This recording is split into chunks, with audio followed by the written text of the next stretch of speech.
Good morning दोस्तों। आज से हम लोग स्टार्ट करने वाले हैं भारत का भूगोल। और इस भारत के भूगोल में पर डे एक एक चैप्टर करके हम लोग पूरे भारत के भूगोल को ख़त्म करने वाले हैं। तो आज इसमें बारी है भारत की सामान्य जानकारी एवं विस्तार के बारे में।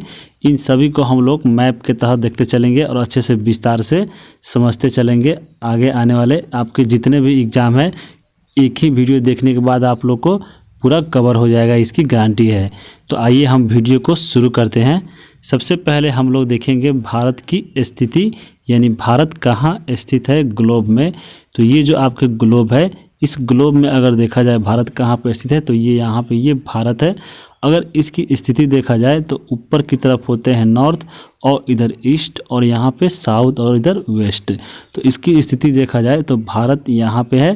तो ये भारत की स्थिति नॉर्थ ईस्ट है, यानी उत्तर पूर्व। तो यहाँ पे उत्तरी पूर्वी गोलार्ध में भारत की स्थिति है, ये आप देख लिए होंगे। अब इसके हम लोग विस्तार को अच्छे से कवर करते चलेंगे। कैसे? मैप पे। तो यहाँ पे विस्तार में अक्षांशीय विस्तार है और देशांतरीय विस्तार है। तो सबसे पहले यहाँ पे समझना जरूरी है अक्षांश रेखा और यहाँ पे देशांतर रेखा। तो आइए अब उसको हम लोग समझते हैं ग्लोब पे। तो ये जो ग्लोब आपके दिखाई दे रहे हैं, इसमें क्या कौन अक्षांश है और कौन देशांतर है। तो यहाँ पे अगर देशांतर रेखा को हम लोग देखें तो उत्तरी ध्रुव से दक्षिणी ध्रुव को मिलाने वाली जो रेखाएं होती है वो देशांतर रेखाएं कहलाती है। तो यहाँ पे उत्तरी ध्रुव और ये दक्षिणी ध्रुव है, इनको जितने भी रेखाएं यहाँ पे मिला रही है, ये सारी सभी रेखाएं क्या है, वो है देशांतर रेखाएं। और इसके अक्षांश रेखाएं की बात करें तो भूमध्य रेखा के समानांतर जो रेखाएं होती है वो अक्षांश रेखा कहलाती है। तो यहाँ पे ये ग्लोब में भूमध्य रेखा है और इसके समानांतर ये जितने भी रेखाएं हैं ये सभी अक्षांश रेखाएं हैं। इन सभी को एक खास नाम दिया जाएगा है और इस नाम से भी क्वेश्चन आते हैं। तो इन सभी को हम लोग अच्छे से कवर करते चलेंगे। जैसे यहाँ पे ये जो 0 डिग्री देशांतर रेखाएं हैं इसको भूमध्य रेखा कहा जाता है, और ये 33.5 डिग्री नॉर्थ जो रेखाएं होती है उसको कर्क रेखा बोला जाता है, और ये जो 66.5 डिग्री नॉर्थ रेखा है उसको आकृतिक वृत्त बोला जाता है। वैसे ही अगर दक्षिण में देखें तो दक्षिण में 23.5 डिग्री साउथ को मकर रेखा, जबकि 66.5 डिग्री साउथ को अंटार्कटिक वृत्त बोला जाता है। तो यहाँ पे ये जो ग्लोब है, यहाँ पे भारत की स्थिति यहाँ पे है। तो ये भारत की स्थिति यहाँ पे है। इसके विस्तार को हम लोग देखेंगे। तो इसको विस्तार करने के लिए आपको यहाँ पे एक ग्राफ पे अगर सीधे उतार दिया जाए अगर इसको माप के लिए, तो यहाँ पे ये आ जाएगा। यहाँ पे ये भारत था, ये 0 डिग्री भूमध्य रेखाएँ थी, और ये 23.5 डिग्री भारत से गुजरती है बीचों बीच ये कर्क रेखा। तो यहाँ पे इसको माप के लिए ऐसे मापा जाता है। दक्षिणी ध्रुव के यहाँ से जो पोल है ये आप देख रहे हैं उत्तरी ध्रुव 0 डिग्री, ये आपके 0 डिग्री देशांतर रेखाएं हैं, ये 0 डिग्री भूमध्य रेखाएं हैं। तो यहाँ से भारत की माप के लिए यहाँ पे अनेक से अक्षांश रेखाएं गुजरता है। तो यहाँ पे ऐसे गुजरता है, और यहाँ पे जो आप देख रहे हैं ये यहाँ से मापा जाता है, जो आप लोग पढ़ते हैं 8 डिग्री 4 मिनट से। और ये से मापते मापते यहाँ पे ये देशांतर रेखाएं हैं, यहाँ ऊपर 37 डिग्री 6 मिनट आता है। तो उन सभी को ऐसे ही हम लोग कवर कर देंगे। ऐसे ही अगर यहाँ से ऐसे मापा जाए देशांतर रेखाएं, तो ऐसे भी देशांतर मापा जाता है, तो देशांतर भी मापा जाता है। उन सभी को हम लोग अच्छे से कवर करते हैं। देखिए कैसे।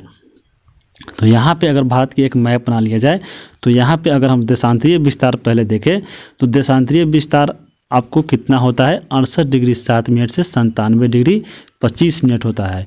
और ये जो देशांतर रेखा ऐसे गुजरती है भारत की, ऐसे इस सभी देशांतर रेखाएं इसे ही गुजरती है। तो इसका यहाँ पे अगर यहाँ से अगर मापा जाए तो यहाँ पे जो भूमध्य रेखा 0 डिग्री है और इधर भी 0 डिग्री अगर देशांतर रेखा है, तो यहाँ से 1 2 3 4 कर ऐसे मापा जाता है। तो ये 68 डिग्री 7 मिनट यहाँ आता है, और जो भारत के अंतिम छोर अरुणाचल प्रदेश में जो आता है वो 97 डिग्री 25 मिनट आता है। इसी को देशांतरीय विस्तार बोला जाता है, जो 68 डिग्री 7 मिनट से 97 डिग्री 25 मिनट ये पूर्वी देशांतर में है। क्योंकि यहाँ पे अगर माप देखा जाए तो ये आपके भारत ये पूर्वी देशांतर में पड़ता है, क्योंकि यहाँ पे इधर ये पश्चिम पड़ता है और ये भारत पूर्व में पड़ता है। तो ये पूर्वी देशांतर मापा जाता है। जबकि इसकी अक्षांशीय विस्तार को हम लोग अगर देखेंगे तो अक्षांशीय विस्तार 8 डिग्री 4 मिनट से 37 डिग्री 6 मिनट में है। तो यहाँ पे अगर हम लोग देखें ये भूमध्य जो रेखाएं थी इनके ऊपर अनेक देशांतर रेखाएं गुजरती है भारत से, और ये यहाँ पे सबसे पहले जो यहाँ भूमध्य रेखा से ऊपर पड़ता है वो पड़ता है यहाँ पे मुख्य भूमि अगर पूछे तो 8 डिग्री 4 मिनट। और यहाँ पे जो ये द्वीप है अंडमान निकोबार द्वीप का, यहाँ पे ग्रेट निकोबार है, ये सबसे भारत के दक्षिण में है। तो यहाँ पे पड़ता है इंदिरा पॉइंट और ये ग्रेट निकोबार द्वीप पर है। इसका पुराना नाम हुआ करता था पिग्मिलियन पॉइंट। तो यहाँ पे अगर ये भी एग्जाम में आ सकता है तो इसका दक्षिणतम बिंदु बोला जाता है, जबकि यहाँ पे जो आता है 8 डिग्री 4 मिनट, इसको बोला जाता है मुख्य भूमि। यहाँ जो ये कन्याकुमारी है और ये केप कोमोरिन भी इसको बोला जाता है। तो यहाँ पे ये आप लोग समझ ले होंगे। तो जबकि मुख्य भूमि से पूछे तो 8 डिग्री 4 से 37 डिग्री 6 मिनट, और इसको अगर दक्षिणतम बिंदु से पूछे यानी भारत के सबसे दक्षिण बिंदु कौन है, तो वो कौन है, इंदिरा पॉइंट है जी। 6 डिग्री 45 सेकेंड यहाँ पे आता है। तो यहाँ पे ये हम लोग अगर इसको मापा जाए तो ये जो आपका यहाँ से मुख्य भूमि से 8 डिग्री 4 मिनट से ये अनेक सारी देशांतर रेखाएं गुजर रही थी, और ये जम्मू कश्मीर में आते आते यहाँ पे 37 डिग्री 6 मिनट हो जाता है, जो ये जम्मू कश्मीर के लद्दाख में है, और इसको बुलाता है इंदिरा कॉल। तो यहाँ पे ये जम्मू कश्मीर में गुजरता है। जबकि यहाँ पे अगर देशांतरी में देखें तो ये यहाँ पे जो गुजरात में है गुजरता है, ये 68 डिग्री 7 मिनट। ये गुजरात के किस स्थान पर गुजरता है, तो ये गौरमाता स्थान, इसको सरकरी भी बोला जाता है। तो यहाँ ये भी याद रख सकते हैं, ये एग्जाम में आता है। और इसका देशांतरी जो विस्तार था यहाँ पे 97 डिग्री 25 मिनट, ये अरुणाचल प्रदेश के किबुथी नाम के स्थान से ये गुजरता है। ये आप याद रख सकते हैं। और इसके अगर यहाँ पे बात की जाए 8 डिग्री 4 मिनट, ये मुख्य भूमि रहता है कन्याकुमारी से, जबकि 6 डिग्री 45 मिनट इंदिरा पॉइंट के नाम से जाना जाता है। तो यहाँ पे जो 6 डिग्री 45 मिनट है और ये भूमध्य रेखा है, इसकी जो दूरी यहाँ से जो पूछा जाता है एग्जाम में, ये भूमध्य रेखा और दक्षिणतम बिंदु से के बीच की दूरी कितनी है, तो ये 876 किलोमीटर आती है। ये आप याद रखिएगा। तो यहाँ पे आप लोग विस्तार समझ लिए होंगे। अब यहाँ पे हम लोग जो भारत की दूरी है उत्तर से दक्षिण में और पूर्व से पश्चिम में, उसको हम लोग यहाँ पे देखेंगे। तो उसको देखने के लिए आपको ग्लोब में ये जो अक्षांश रेखाएं गुजर रही है और ये देशांतर रेखाएं जितने भी, उन सभी के बीच की दूरी मालूम होना चाहिए। तो दो अक्षांशों के बीच की दूरी अगर देखा जाए तो वो होती है 111 किलोमीटर। जैसे यहाँ पे जो अक्षांश रेखाएं हैं, ये सभी अक्षांश रेखाएं हैं, तो इन सभी के जो बीच की दूरी है वो सभी 111 किलोमीटर है सभी जगह। क्योंकि ये बीचों बीच ग्लोब होता है, गोला होता है, तो गुजरता है, तो ये कहीं भी नहीं मिलता है, इसकी दूरी समान होती है। तो इनके बीच की दूरी 111 किलोमीटर होती है।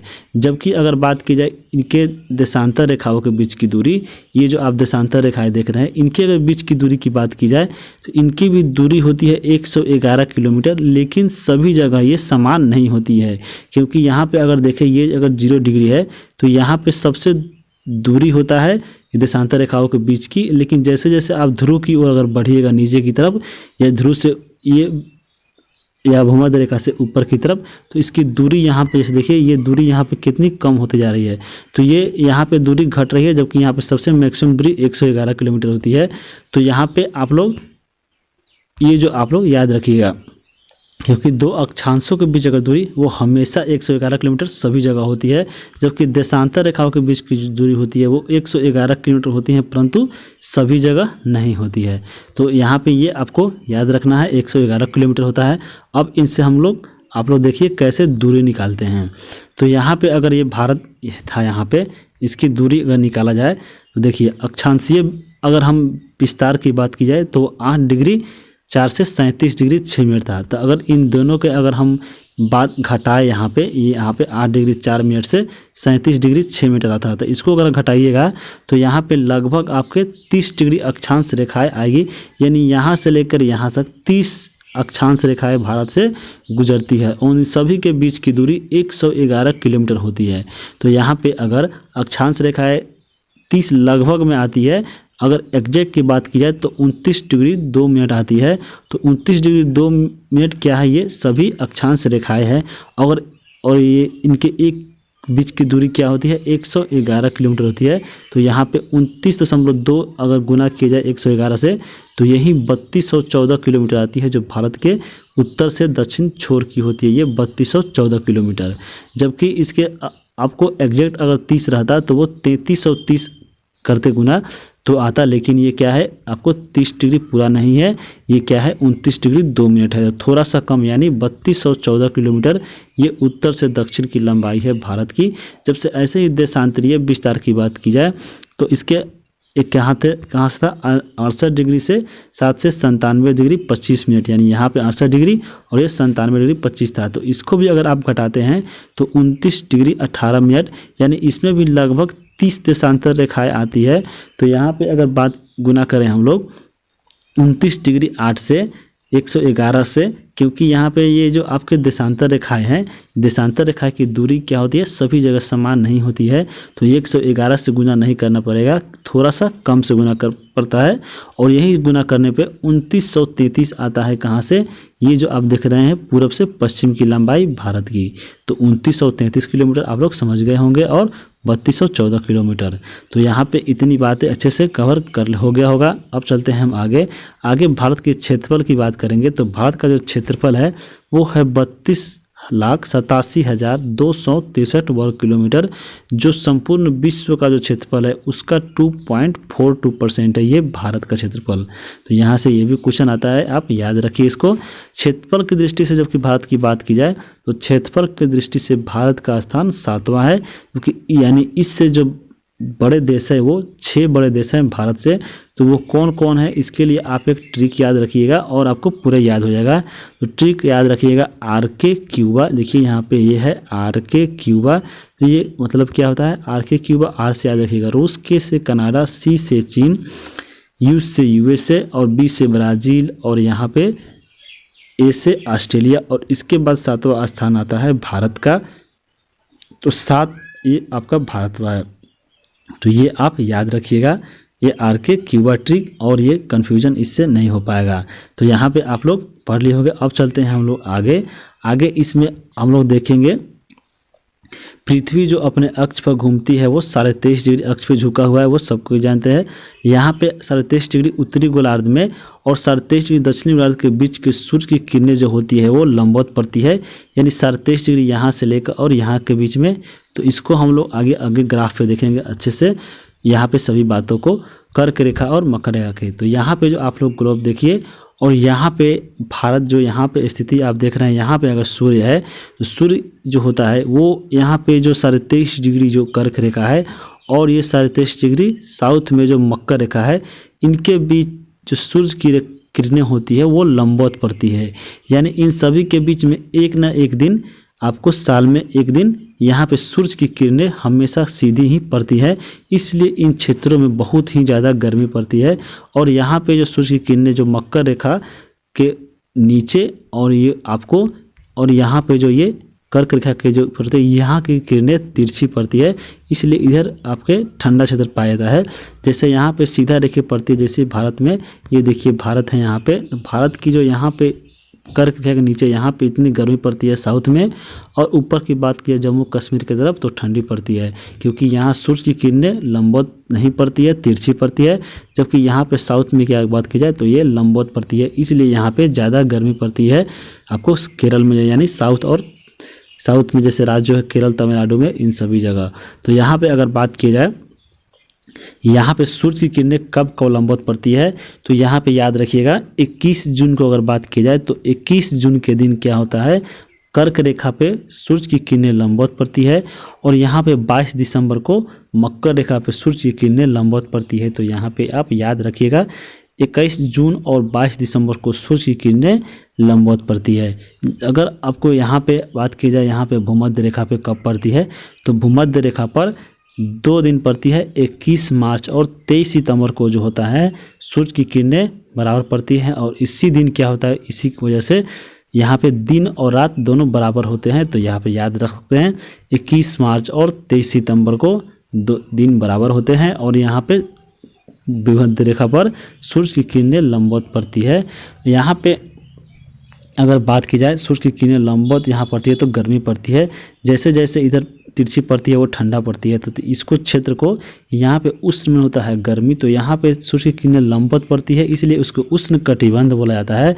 और यहाँ पे बात की जाए शीतोष्ण कटिबंध, यानी यहाँ पे शीतोष्ण यानी शीत और उष्ण यानी गर्मी भी और ठंडा भी रहता है, इसलिए इसको शीतोष्ण बोला जाता है। जबकि शीत कटिबंध में केवल ठंड, यहाँ पे बर्फीला क्षेत्र होता है। ये आपके याद रख सकते हैं। ऐसे ही आपको साउथ में शीतोष्ण है, यहाँ पे भी सूर्य की किरणें तिरछी पड़ती है, तो यहाँ पे शीतोष्ण कटिबंध है और यहाँ पे नहीं पड़ती है। यहाँ पे दक्षिणी ध्रुव की तरफ यहाँ पे केवल बर्फ है, तो ये शीत कटिबंध कहलाती है। तो यहाँ पे याद रखिएगा। अब इनसे कुछ लोग जैसे यहाँ पे कुछ बिंदु को जान लेते हैं। जैसे 21 जून को सूर्य की किरणें कर्क रेखा पर लंबवत पड़ती है। इस कारण इस दिन उत्तरी गोलार्ध में सबसे बड़ा दिन एवं सबसे छोटी रातें होती है। 21 जून को जब गर्मी पड़ती है, कहाँ पे सबसे ज़्यादा लंबवत पड़ती है 21 जून को उत्तरी ध्रुव में। तो ये अगर 22 दिसंबर को क्या हुआ है, 22 दिसंबर को सूर्य की किरणें लंबवत पड़ती है। इस कारण दक्षिणी गोलार्ध में सबसे बड़ा दिन और सबसे छोटी रातें होती है। तो इस जो घटना जो होती है, ये घटना कहलाती है दक्षिणी अयनांत। और 21 जून को जो सूर्य की किरणें पड़ती है लंबवत आपके उत्तरी गोलार्ध में, उसको बोला जाता है उत्तरी अयनांत। तो ये आप याद रख सकते हैं। यहाँ पे अगर हम बात करें, एक और घटना होती है, कहलाती है उपसौर एवं अवसर। ये क्या होती है, उपसौर एवं अवसौर। तो यहाँ पे उपसौर और क्या कहलाती है, उपसौर अगर बात की जाए तो पृथ्वी से सूर्य की निकटतम जो दूरी होती है वो कहलाती है उपसौर। यहाँ पे अगर पृथ्वी है और ये सूर्य है, इसके जो निकटतम जब दूरी रहती है, सबसे निकटतम, वो कहलाती है उपसौर। और इसके जो अगर अपसौर की बात की जाए तो ये पृथ्वी से सूर्य की अधिकतम दूरी, जब पृथ्वी और सूर्य के बीच में सबसे अधिकतम जो दूरी होती है उसको कहा जाता है अप। तो इसको ही पूछता है, तो इसके लिए जब डेट ही पूछता है, उपसौर किस दिन होता है और अपसौर किस दिन होता है। तो यहाँ पे 3 जनवरी को बात की जाए तो उपसौर होता है, जबकि 4 जुलाई को अपसौर होता है। तो यहाँ पे एक ट्रिक याद रख सकिए, यहाँ पे आपको याद हो जाएगा। 3 जन पास आई और 4 जूली चली गई। जैसे 3 जन यानी 3 आदमी है और 4 जूली यानी लड़की का नाम है, तो समझ लीजिए कि 4 लड़की एक जगह बैठी थी। जब 3 जन यानी 3 आदमी आए तो ये उठकर चली गई। तो बस याद हो जाएगा 3 जन यानी 3 जन पास, 3 इसे याद रखिएगा। 3 जनवरी, 3 जन यानी 3 जनवरी, पास में क्या होता है, नज़दीक, यानी सूर्य की किरणें सूर्य और पृथ्वी की सबसे नज़दीक की दूरी यानी पास हो जब, तो वो नज़दीक दूरी 3 जन पास। और 4 जूली, यहाँ से 4 जूली चली गई, तो यहाँ पे 4 से याद रखिएगा 4 और जूली से जुलाई और चली गई तो दूरी बढ़ गई, तो यहाँ पे सबसे दूर हो गया। तो ये आप याद रख सकते हैं, 3 जन पास आई, 4 जूली चली गई। अब इसके बाद हम लोग आगे देखेंगे। आगे अगर इसमें बात की जाए तो भारत के तटीय सीमा की बात की जाए तो 7516 किलोमीटर टोटल है। जबकि कुल स्थलीय सीमा की बात की जाए तो 15106 किलोमीटर है। पड़ोसी देशों की संख्या अगर बात की जाए तो कुल पड़ोसी देशों की संख्या भारत में 9 है, जिसमें 7 स्थलीय और 2 जलीय आपके आते हैं।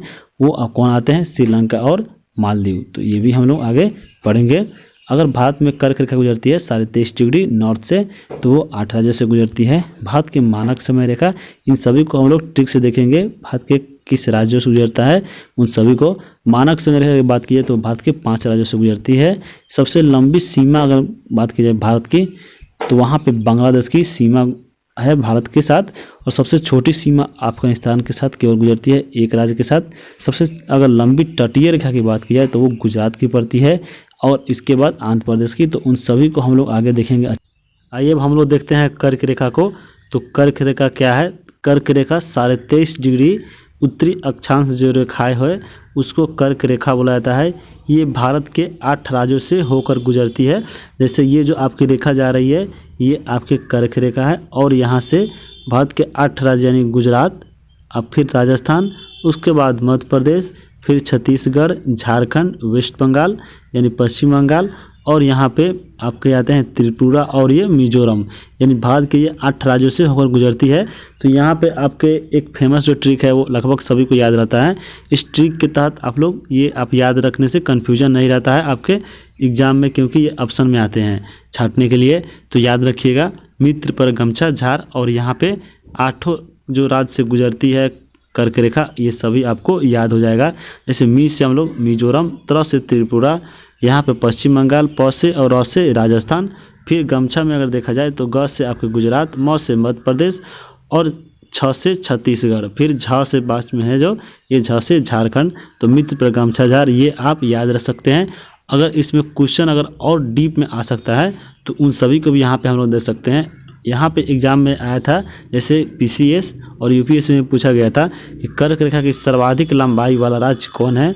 तो कर्क रेखा सबसे जो अधिक लंबाई वाला राज्य है वो है मध्य प्रदेश। देखिए यहाँ पे सबसे जो मध्य प्रदेश है ये बीचों बीच जा रहा है, तो ये सबसे दूरी अगर कर्क रेखा के पूछ ले सर्वाधिक लंबाई वाला राज्य तो वो मध्य प्रदेश है। जबकि सर्वाधिक अगर न्यूनतम लंबाई वाला अगर पूछ ले तो यानी कर्क रेखा सबसे न्यूनतम लंबाई किस राज्य में है, तो यहाँ पे देखिए राजस्थान का थोड़ा सा ये जो हिस्सा है वो केवल पड़ता है कर्क रेखा पे। तो न्यूनतम जो लंबाई है वो राजस्थान की है, जबकि सर्वाधिक लंबाई मध्य प्रदेश की है। किसकी? आपके कर्क रेखा की। यहाँ पे और पूछा जाता है एग्जाम में, कर्क रेखा पर स्थित राज्य की जो राजधानी है वो सबसे दूर किसकी है। तो वो जो दूर राजधानी है वो राजस्थान की है, क्योंकि देखिए यहाँ पे ये राजस्थान है जबकि राजधानी इसके इस साइड में पड़ता है जयपुर। तो ये सबसे दूरस्थ राजधानी भी पूछा जा चुका है एग्जाम में, तो ये भी आप लोग याद रखिएगा। इसमें आप पूछ ले कर्क रेखा पर स्थित राज्य की निकटतम राजधानी कौन है, तो वो है रांची। क्योंकि यहाँ पे जो आप झारखंड देख रहे हैं, झारखंड के जस्ट आपके यहीं पे बगल में ही है रांची। तो सबसे नज़दीक में राजधानी झारखंड है कि रांची है, जबकि जयपुर राजस्थान के सबसे दूर में है। तो ये आपके अगर क्वेश्चन पूछा जा सकता है तो यहाँ से ये आप इम्पोर्टेंट याद रख सकते हैं। आगे हम चलेंगे मानक समय रेखा के बीच में। तो मानक समय रेखा क्या है उसको भी देख लेते हैं। जो भारत की जो मानक समय रेखा क्या है, 42.5 डिग्री जो पूर्वी देशांतर है, ऐसे भारत की जो हम लोग देख रहे थे देशांतर गुजर रहा था भारत से, और यहाँ पे 68 डिग्री से गुजर रहा था 97-25 तक। तो यहाँ पे आपको आता है 82.5 डिग्री पूर्वी देशांतर, और यही जो देशांतर रेखाएं है इसी को बोला जाता है मानक समय रेखा। और ये भारत के 5 राज्यों से होकर गुजरता है। तो इसके लिए आप लोग एक ट्रिक याद रखिएगा और ये आपको पूरा याद हो जाएगा। तो इसको ट्रिक क्या है, इसके लिए आप लोग ट्रिक याद रखिएगा छौवा याद रखिएगा। और ये भारत के सभी जितने भी मानक समय रेखा गुजरते हैं 5 राज्य है, इन सभी आप लोग याद कर सकते हैं। और ये एक क्रम में, जैसे देखिए यहाँ पे गुजर रहा है मानक समय रेखा, अगर देखा जाए तो यहाँ पे देखिए उत्तर प्रदेश, फिर आपके यहाँ पे देखिए मध्य प्रदेश, और यहाँ पे फिर कौन लग रहा है, ये लग रहा है छत्तीसगढ़, और इसके बाद आपको लग रहा है यहाँ पे उड़ीसा, और इसके बाद जो आंध्र प्रदेश है। तो छौवा आप याद रखिएगा। छौवा अगर याद रख सकते हैं तो आपको क्रम में याद रहेगा और कन्फ्यूजन कभी नहीं होगा। जैसे उ से आप लोग याद रख सकते हैं उत्तर प्रदेश, म से याद रखिएगा मध्य प्रदेश, छ से छत्तीसगढ़, उस से उड़ीसा, और आज से आंध्र प्रदेश। तो ये आपको याद रहेगा। इसके बाद अगर इसमें हम बात किया जाए, अंतर्राष्ट्रीय मानक समय जो रेखा है वो जो लंदन से के ग्रीनविच से होकर गुजरता है। भारत का मानक समय रेखा अगर पूछे तो वो उत्तर प्रदेश के इलाहाबाद के प्रयागराज में है, जो मिर्ज़ापुर, वो नैनी से गुजरता है। तो ये भी आप लोग याद रखिएगा, ये एग्जाम पूछा जा चुका है। भारत का मानक जो समय रेखा है वो ग्रीनविच से 5.5 घंटा आगे है, ये भी आप लोग याद रख सकते हैं। इसके बाद अगर बात की जाए कर्क रेखा और मानक समय रेखा भारत के किस राज्य में आकर मिलती है, ये भी क्वेश्चन पूछा जा चुका है। तो ये छत्तीसगढ़ में मिलती है। जैसे यहाँ पे अगर देखा जाए तो ये आपके मानक समय रेखा है और ये कर्क रेखा है, दोनों आकर ये देखिए यहाँ पे छत्तीसगढ़ में आकर मिलता है। तो ये याद रखिएगा, छत्तीसगढ़ में मानक समय रेखा और आपके कर्क रेखा दोनों ही आकर मिलते हैं। आपको वीडियो ये जो समाप्त होता है भारत का सामान्य परिचय और विस्तार से, और आपका जो नेक्स्ट क्लास होगा इस वीडियो में वो होगा भारत के पड़ोसी देश, और इसमें जो इसकी सीमा है उन सभी को हम लोग आगे देखेंगे। तो आपका वीडियो कैसा लगा आप कमेंट करके ज़रूर बताइए। और इसका जो PDF आपको स्टूडेंट जेलखाना में जाके सर्च करना पड़ेगा टेलीग्राम पे, और वहाँ से डाउनलोड कर सकते हैं। हालांकि इसका PDF लिंक आपको डिस्क्रिप्शन में मिलेगा। तो आप लोग नेक्स्ट क्लास ज़रूर देखिए। वीडियो को यहीं पे ख़त्म करते हैं। धन्यवाद।